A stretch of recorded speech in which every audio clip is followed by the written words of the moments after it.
अनंत आकाश कहते हैं गुरुजी नमन, अनहद नाद क्या है? सन्नाटे में जो एक आवाज सुनाई देती है, क्या उसको ही अनहद नाद कहते हैं? क्या इस नाद को सुनने से ही मुक्ति मिल जाएगी?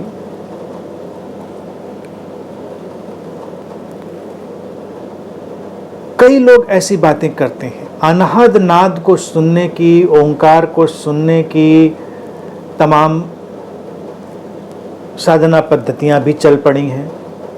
कुछ लोग कान में उंगली डालकर उसको सुनते हैं, कुछ मौन में, कुछ सन्नाटे में, एक गूंज उनको लगता है हमेशा सुनाई दे रही है।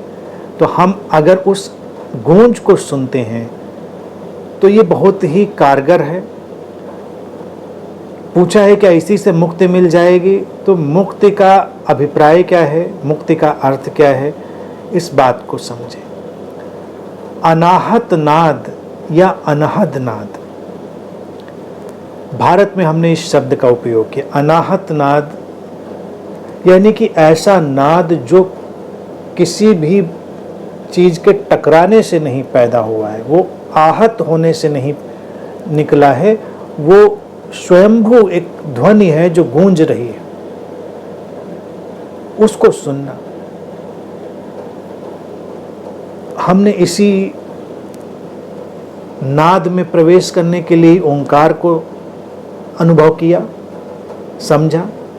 वो उपयोगी है, वो प्रभावशाली है, कारगर है। जब तुम ऐसी ध्वनियों को सुनते हो जो सूक्ष्म है, जो मूल रूप में इस अस्तित्व में विद्यमान है, भारत में हम नाद योग में उसी का उपयोग करते हैं, तो ये ध्वनियाँ तुमको रूपांतरित करती हैं। कुछ ध्वनियाँ हैं जिनको हमने पैदा किया है, जो टकराव से पैदा हुई हैं। वो ध्वनियाँ हमारे लिए अलग किस्म के प्रभाव लाती हैं।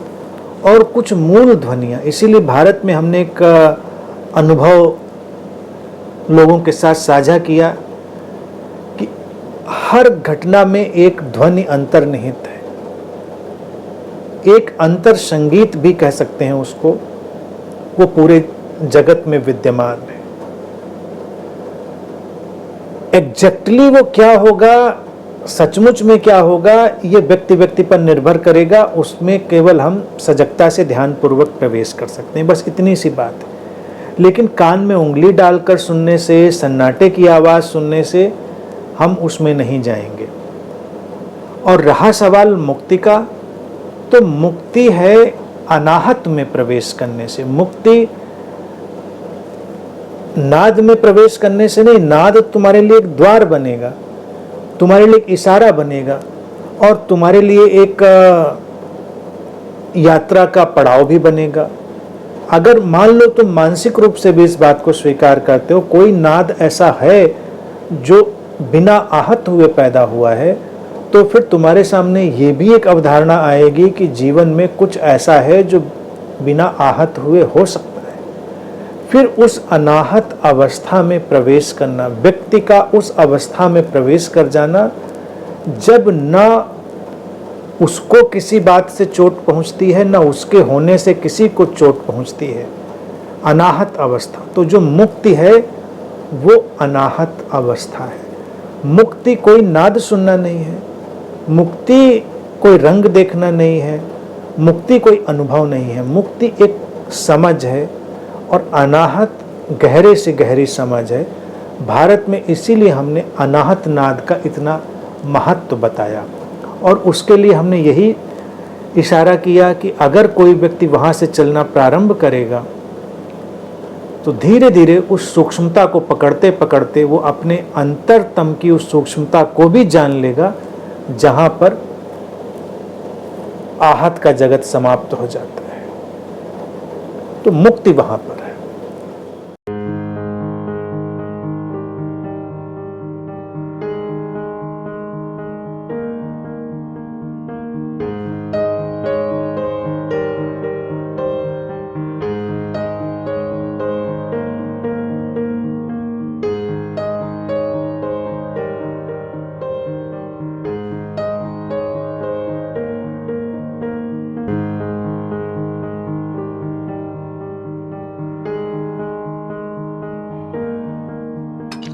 है।